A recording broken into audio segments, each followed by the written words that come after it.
কারণ আমরা বলেছি যে আপনারা রাস্তাটা বন্ধ করে দেন, যেহেতু কাজ চলতেছে।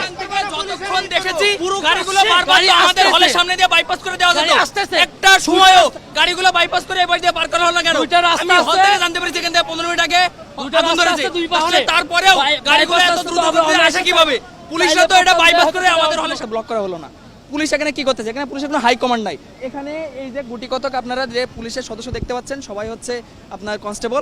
তাদের কোনো ইম্পর্টেন্ট জায়গায় এত অবহেলিতভাবে কাজ হচ্ছে যে আমার না পারতেছি কোনো পানি আনার একটা ব্যবস্থা করতেছে। একজন ফায়ার ফাইটার এই গাড়ি থেকে তার পাইপটা নিয়ে রাস্তা পার হচ্ছিল, সে জাস্ট হাত সিগন্যাল দিছে, গাড়িটাকে হাত সিগন্যাল দিছে যে সে পার হবে, কিন্তু সে গাড়ি হচ্ছে কোনো ব্রেক করে নাই, ওই অবস্থায় রেখে তাকে মেরে দিয়ে চলে গেছে। একদম আমার মনে হয় যে তাকে স্পট ডেড, তাকে সাথে সাথে ঢাকা মেডিকেলে নিয়ে যাওয়া হয়েছে। খবর দেখেছি তখন অলমোস্ট তখন 2:45 দিকে আমি হচ্ছে খবরটা দেখেছি, তারও 10 থেকে 15 মিনিট আগে আগুন ধরেছে।